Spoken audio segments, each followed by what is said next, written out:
사도행전 말씀 이제 5장에 이제 마무리되는 말씀 오늘 되게 길게 읽었잖아요. 근데 핵심이 있다면 증인이라는 단어를 좀 가지고 보려고 해요. 다양한 얘기들이 있지만 증인. 왜냐하면 교회의 정체성, 사명을 이야기할 때 증인이라는 얘기를 빼워놓고는 이야기할 수 없습니다. 그게 사도행전 1장 8절에 있는 말씀인데 암송할 수 있죠? 사도행전 1장 8절 한번 해볼까요? 보지 않고 시작.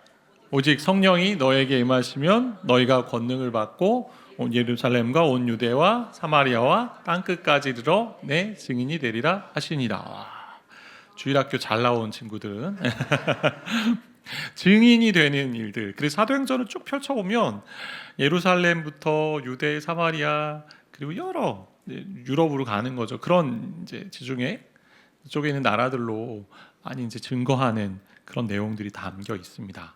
증인에 대한 얘기인데, 근데 이 증인에 대한 얘기를 하면서 오늘 말씀에 보면 지난번에 있었던 말씀이 뭐냐면 5장에 있는 앞에 있던 말씀이 아나니아와 삽비라가 하나님을 속여요. 자기들이 다 밭을 팔아놓고서 어느 일정 부분을 감추고 하나님께 다 드렸다고 얘기하거든요. 그렇게 내부적인 공격이 있고 또 외부적인 박해가 있습니다. 사도들이 열심히 전하니까 사람들이 돌아오고 병도 고침을 받으니까 종교 지도자들이 이 부분에 대해서 그렇게 탐탁지 않게 여기고 있거든요. 그래서 다시 한번 박해를 강하게 되는데, 그래서 옥에 갇히기도 하고 핍박을 당해요. 그런데 핍박 가운데서 사도들의 모습이 달라집니다. 그게 41절 42절인데 사도들은 그 이름을 위하여 능욕받는 일에 합당한 자로 여기심을 기뻐하면서 공회 앞을 떠나니라. 그들이 날마다 성전에 있든지 집에 있든지 예수는 그리스도라고 가르치기와 전도하기를 그치지 아니하니라. 옥에 갇히고 채찍 맞고 그리고 예수 전하지 말라는 협박을 받으며 쫓겨나는 가운데서 사도들이 오히려 기뻐했다라고 되어 있어요. 그리고 날마다 오히려 하지 말라는 걸 더 열심히 하는 거죠. 이게 왜 이게 가능하게 되었을까? 그 얘기를 좀 보고 싶은데, 첫 번째는 기적이 이런 의미를 좀 가지고 있습니다. 하나님의 증명서인데 사도들 통해서 표적과 기사가 많이 일어났어요. 병고침도 있고요. 더러운 귀신 들린 사람이 다 나가는 강력한 역사. 그럼 기적은 어떤 의미를 가지고 있을까요?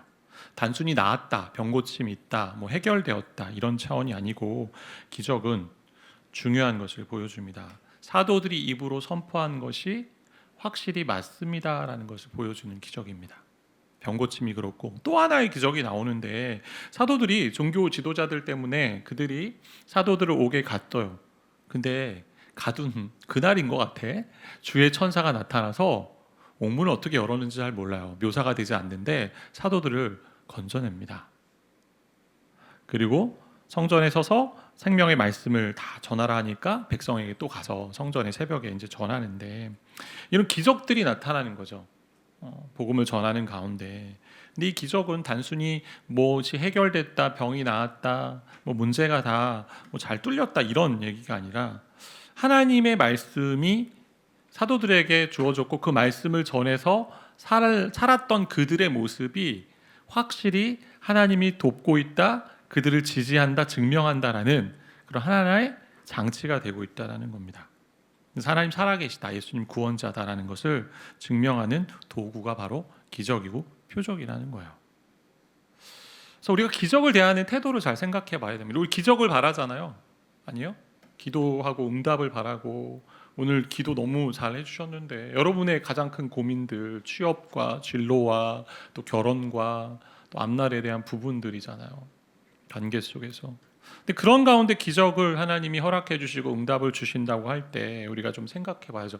어떤 거는 기도했는데 응답이 있고 어떤 건 없기도 하잖아요. 뭐 하나님의 기다림 가운데 큰 뭐 섭리 가운데는 그것도 다 응답이고 지연된 거 뭐 그럴 수 있는데, 7장에 가면요 스데반은요 놀라운 말씀을 전하고도 순교합니다. 근데 5장에서는 사도들을 구원해 주세요. 이해가 안 되죠. 스데반은 죽었는데 왜 이들은 구원해 주셨을까? 그래서 성경은 모든 상황에 이러한 기적들이 계속 연속적으로 항상 있어야 된다라고 말하지 않아요. 기적은 하나님의 손에 달려 있는 거죠. 그러니까 중요한 것은 기적과 응답이 있었다는 이 사실이, 내가 믿는 하나님이 살아계셔서 나에게 이런 일들을 주셨구나. 다시 말하면 기적이 벌어지고 응답이 있다는 얘기는 하나님이 살아서 지금 나를 지켜보고 계시고 나를 도와주시고 나와 함께 하시는구나를 경험하는 시간이 된다라는 거예요. 그래서 하나님이 살아계심을 증명하는 모습이 기적입니다. 타락한 세상 가운데 우리는 병에 걸리잖아요. 그래서 질병에 걸려서 죽음을 맞이하는 분들도 계시고, 근데 질병에 걸린 가운데 기도했을 때 때로는 하나님이 아주 기적적인 놀라운 손길을 통해서 고치어 주시는 경우들도 있죠. 근데 그렇게 회복된 것이 우리 육신의 죽음을 완전히 해결해 주진 않아요. 왜? 조금 늦춰주는 거죠. 누군가는 다 죽잖아요. 모두가 다 죽습니다. 잠시 지금 나았던 경험을 통해서 죽음이 사라지진 않아요. 또 시간이 지나면 병에 또 걸릴 수도 있고, 아니면 이제 나이가 들어 노쇠하면 다 우리는 죽음으로 수렴하게 되어 있자라는 거예요. 언젠간 다 죽는데, 그래도 한번 그렇게 하나님이 만져주시고 살아계신 하나님을 증명해 주신 체험 자체가 우리가 살아가는데 큰 믿음의 근육을 만들어내는 도구가 된다라는 겁니다. 이런 점에서 왜 스데반을 살려주지 않았는가라는 이 질문에 우리는 좀 정리해 볼 수 있잖아요. 스데반은요, 이 세상을 떠나 주님을 만나는 자리로 갔기 때문에 더 복된 자리가 된 거죠. 그리고 사도행전 7장에 이제 나중에 가서 볼 텐데, 스데반이 죽을 때요, 엄청난 일이 벌어졌어요. 죽는데 하늘 문이 열리고 하나님 우편에 서신 주님을 보는 놀라운 응답, 놀라운 기적이 있었다라는 겁니다. 그래서 사도들을 옥에서 건져내신 하나님의 목적이 있습니다. 단순히 이 기적을 통해서 너희를 구원해 줬다가 아니에요. 사명의 자리로 인도하시는데, 즉 이 기적은 하나님이 너희와 함께 하신다라는 것을 증명했고, 그럼 그 증명받았다면 증명받은 사람으로서 세상을 향해 우리 하나님이 살아계신 분이고 우리 예수님이 우리를 위해 생명 주신 분이라는 것을 전하는 그 길로 가길 원하신다라는 겁니다. 두 번째는 핍박이 하나님의 훈장이 된다라는 건데, 우리 사도들이 핍박을 당하잖아요. 근데 그것이 훈장이 됩니다. 옥을 지키는 사람이 있었음에도 불구하고 사도들이 사라진 것을 나중에 이제 알게 됐고요. 그리고 성전에서 다시 가르친다라는 그런 사실을 알고 다시 잡아오고, 그리고 다시 엄하게 명령해서 채찍질해서 내보냅니다. 근데 사도들이 어떻게 하냐면 앞서 보았던 말씀처럼 능욕받는 일에 합당한 자로 여기심을 기뻐하며 다시 말씀을 전하고 가르치는 일에 힘썼다라고 되어 있어요. 우리가 한 가지 붙들어야 되는 게, 사도들이 우리는 이만하면 내가 능욕받을 자격이 있다라고 한 게 아닙니다. 합당한 자로 여기심을 받았다라는 얘기예요. 그러니까 하나님이 그렇게 하셨다라는 거죠. 하나님이 주신 은혜예요. 우리 증인이라는 영어 단어가 여러 가지가 있는데, 그 중에 하나가 순교자란 뜻을 가지고 있는 영어 단어가 있어요. 마터라는 단어인데, 순교자는 입술로만 나는 이런 생명을 가진 사람입니다, 내가 이런 사람을 증언합니다, 그게 아니고요. 순교자는 생명을 걸고 고백하는 사람이고 죽음을 각오하고 증거하는 사람이 순교자죠. 부활 생명을 증거하는 사람이에요. 사도들이 증거한 핵심은 예수님이고 예수의 부활이었습니다. 근데 말로만 전하지 않고 온 몸으로 전했다라는 얘기예요. 고난의 상황에 거하면서 고난을 통해 생명 주실 것을 기대하며 소망하며 나아간 그런 예수님의 발자취를 따라간 증인이었다라는 이야기입니다. 그 초대 교회 이제 교부들이라고 있는데, 그 교부 중에 터툴리안이라는 사람이 있어요. 이분이 이런 얘기했어요. 이렇게 핍박 가운데 있을 때, 기독교가 박해 가운데 있을 때, 우리를 죽이시오, 우리를 고문하시오, 우리를 정죄하고 갈아서 가루로 만들어 버리시오. 당신들이 우리를 소탕하면 할수록 우리는 더 잘할 것이요, 그 씨는 그리스도인들의 피요. 그래서 이런 말들 이제 나왔거든요. 순교자의 피가 부흥의 씨앗이다라는 얘기. 100년 전쯤에 여러분 잘 아는 에릭 리델이라는 사람 있죠. 한 청년이잖아요. 스코틀랜드 청년인데, 이 불의 전차라는 영화 아마 보신 분 있을 겁니다. 실제 주인공이잖아요. 100m에서 세계 정상급 실력을 가진 이제 선수였는데, 올림픽 금메달이 이제 거의 따놓은 당상이었는데, 근데 100m 경기가 하필 그 예선 경기가 주일에 열리게 됐습니다. 그래서 그는 출전을 포기했어요. 인생의 가장 큰 기회고, 매년 있는 게 아니잖아요, 올림픽이. 그래서 커리어의 정점을 스스로 내려놓았는데, 세상에 그를 뭐라고 했을까요? 고집불통이라고 얘기했고, 국가에 대한 배신이라고 했고, 종교 때문에, 믿음 때문에 인생을 망치는 어리석은 청년이라고 조롱했습니다. 요즘 말로 하면 그거 하나 못 뛰냐, 야 융통성이 없다, 예배 드리고 와서 뛰든지 아니면 뛰고 와서 온라인 예배 드리든지. 능욕받은 청년이었습니다. 근데 에릭 리델이 어떻게 됐냐면 다른 종목 이제 400m인가요? 거기서 금메달을 따게 되는데 뭐 그렇다면 또 우린 이렇게 생각할 수 있죠. 순종하면 결국 상 받는다. 뭐 보상 공식처럼 들릴 수 있는데 그런 얘기가 아닙니다. 핵심은 에릭 리델이 메달을 따려고 순종했던 게 아닙니다. 그냥 순종의 자리에서 갔더니 하나님이 열매 주신 거잖아요. 그러니까 손해 보는 그 자리에서 흔들리지 않았던 것이죠. 우리가 당하는 손해가 있습니다. 근데 하나님은 그 손해, 능욕, 어떤 고난들을 하나님 훈장으로 삼으신다라는 거예요. 사도들이 이렇게 능욕을 받고 기뻐할 수 있었던 이유는 하나님 우리와 함께 하신다라는 걸 온몸으로 경험하는 거죠. 확실히 함께 하신다. 또 경험했고 또 그런 믿음이 있었고 우리가 힘든 시간을 지날 때 이런 얘기 많이 하잖아요. 하나님 왜 저에게 이런 일을 허락하셨습니까? 하나님 왜 저에게 이런 일을 허락하셨습니까? 근데 그 앞에 수식어 하나만 넣으면 좀 달라지는 것 같아요. 이 질문이. 어떤 수식어? 살아계신 하나님이, 나를 사랑하시고 선하신 하나님이 왜 나에게 이런 일을 허락하셨습니까? 관점이 달라지더라고요. 하나님 왜 나에게 이런 일을 허락하셔서 힘들게 하십니까? 이렇게만 끝나면 안 되고, 사도들은 살아계신 하나님이, 나를 사랑하시고 선하신 하나님이 왜 나에게 이런 일을 허락하셨습니까? 그 믿음을 가지고 그들이 걸어간 거죠. 예수님의 죽음과 부활을 믿었기 때문에 죽음을 보는 관점이 달라졌어요. 죽음이 끝이 아니다, 새로운 시작이고 우리도 예수처럼 부활을 하기 때문에 통과의 과정이다 여긴 거죠. 그렇다면 우리가 어떻게 살아야 될까? 우리 이야기를 좀 해봅시다. 자, 능욕과 어떤 오늘날 우리 젊은이라고 또 그리스도인이라고 막 채찍질이 가해지진 않아요. 혹시 교회 올 때 부모님께 맞고 오신 분 있어요? 너 교회 가면 죽는다. 우리 때는 있었던 것 같아. 제가 고등학교 때, 고등부 때, 중고등부 때 우리 한 누나가 생각나는데 교회에 간다고 얘기를 못 하고 왔어요. 그래서 고등학교 때 이제 가방 메고 교복 입고 그리고 공부하러 간다고 나왔던 누나였는데 제가 분당 우리 교회 1년 있었잖아요. 그때 그 누나를 만났습니다. 분당 우리 교회 순장을 하고 있더라고요.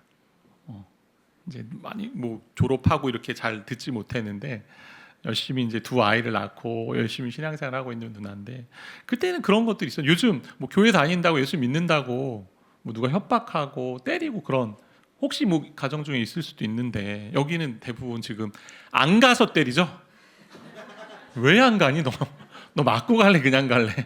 그런 경우들이 있는데 사소해 보이는 자리들이 있어요. 우리 가운데 핍박당하는 자리들. 예를 들면 관계 또래 문화잖아요. 우리 젊은이들 술자리나 어떤 클럽 문화 뭐 이런 데에 끼지 않으면 얘는 잘 뭘 모르는 애야 이럴 수도 있고 음담패설이나 뒷담화에 함께 끼지 않으면 분위기 깨는 애야. 연애와 성에 관련해서 세상과 다른 그리스도의 기준을 가지고 온전 순결이나 그리고 다른 사람을 배려하고 뭐 이런 것들을 얘기할 때 고리타분한 애라고 생각할 수도 있어요. 때로는 온라인이나 SNS에서 내가 신앙생활 하고 있는 것을 올리면 괜히 이상한 애라고 또 생각하잖아요. 여러분 잘 올리세요? 주로 먹방 올려요? 뭘 올리나요? 어디 갔다 온 거? 야구장? 성경 읽은 거 올리세요? 제가 아는 우리 집사님 권사님 한 분은 매일 카톡 프로필이 바뀌는데 뭐가 바뀌는 줄 아세요? 매일매일 큐티한 걸 올리세요.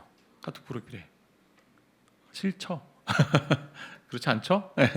그런 부분들이 있고 강의실이나 또 학생들이 있으니까 강의실에 기독교에 좀 대립되는 이야기를 할 때 어떻게 느끼십니까? 진로와 성취의 자리 가운데 가장 크게 이제 우리에게 다가오는 부분이 있어요. 지금 이 시간에 이렇게 와서 예배드리는 것, 그리고 신앙생활하는 것, 때로는 선교지 가는 것, 또 섬기는 것 할 때 친구들이 그럴 겁니다. 그 시간에 야, 너 미래를 위해 준비해야지. 스펙 어떻게 하려고 그러니? 취업은 어떻게 하려고 그러니? 주일 지키느라 봉사하느라 하나님이 인도하시는 길 구하느라 남들보다 더 느리게 가고 뒤처진다라고 얘기하는 뭐 이런 것들이 하나의 능욕처럼 여겨질 수 있어요. 근데 여기서 구별할 것은 우리가 잘못해서 죄를 지어서 받는 수치들은 받아야 됩니다. 교디코가 그럴 수 있잖아요.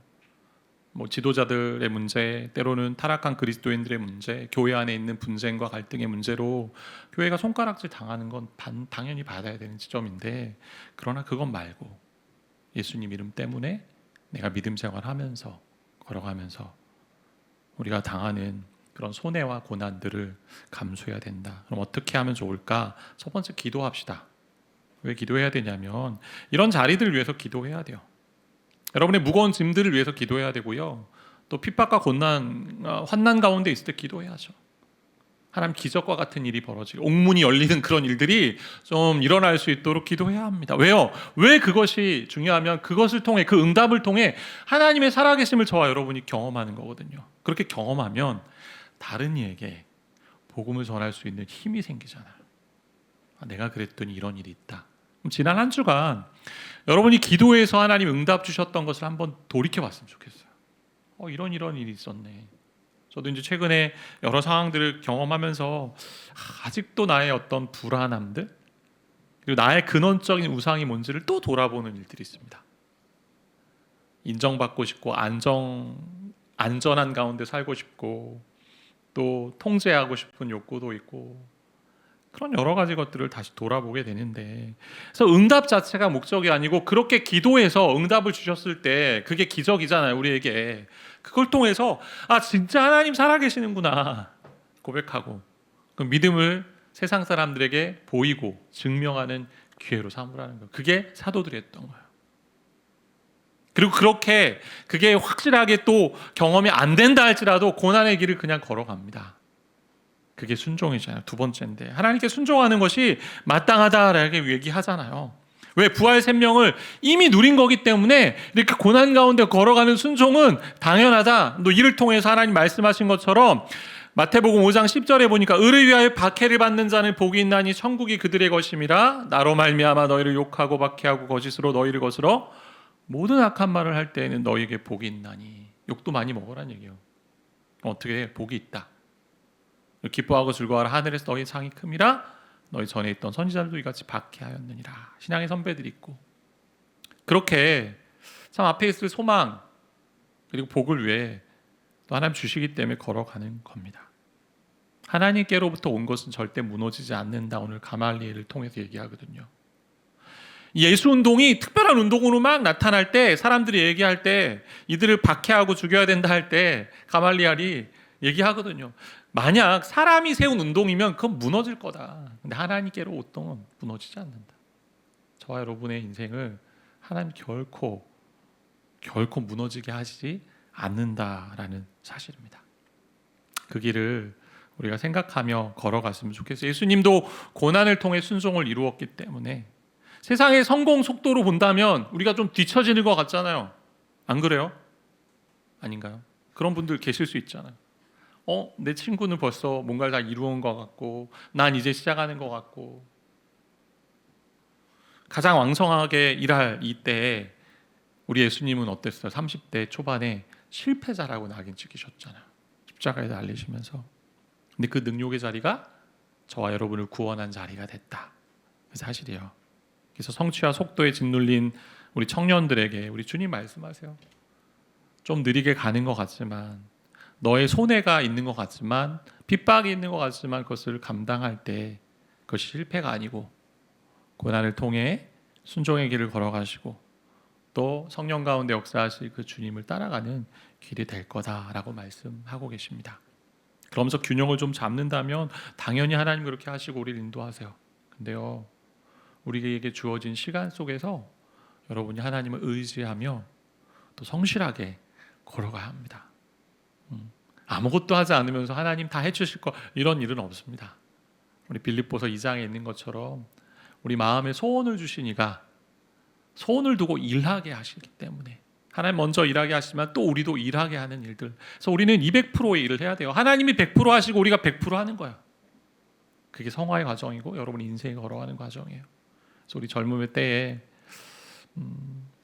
여러 가지 많은 사안들 놓고 기도해 보세요. 그리고 기도의 응답을 경험하면 하나님 정말 살아계시구나, 예수님이 정말 생명이시구나 라는 그 믿음의 걸음을 더 걸어가고 또 거기서 멈추지 말고, 그렇게 기적을 보여주셨고 응답해 주셨으면 야 정말 하나님 살아계셔 라고 증거할 수 있는 증인의 삶명을 감당하는 우리 모두가 되기를 바라고 소망합니다. 같이 기도할까요? 살아계신 아버지 하나님, 우리 청년들의 삶에 함께 해주셔서 너무나 감사합니다. 여러 많은 삶의 자리에 이슈들이 있습니다. 공부하는 과정들, 또 진학, 취업, 진로, 결혼, 여러 가지 상황 속에서 우리 하나님이 살아계심을 좀 보여주셔서 그 믿음의 증명서를 가지고 세상을 향해 증인된 삶을 살아가길 원합니다. 때로는 믿음 때문에, 또 인생을 살아가면서 많은 고난과 핍박 속에 있을 때 우리 주님처럼 그렇게 걸어가신, 순종으로 걸어가신 주님 바라보며 또 그 길 따라갈 수 있도록 주여 은혜를 더하여 주옵소서. 예수님의 이름으로 기도합니다. 아멘.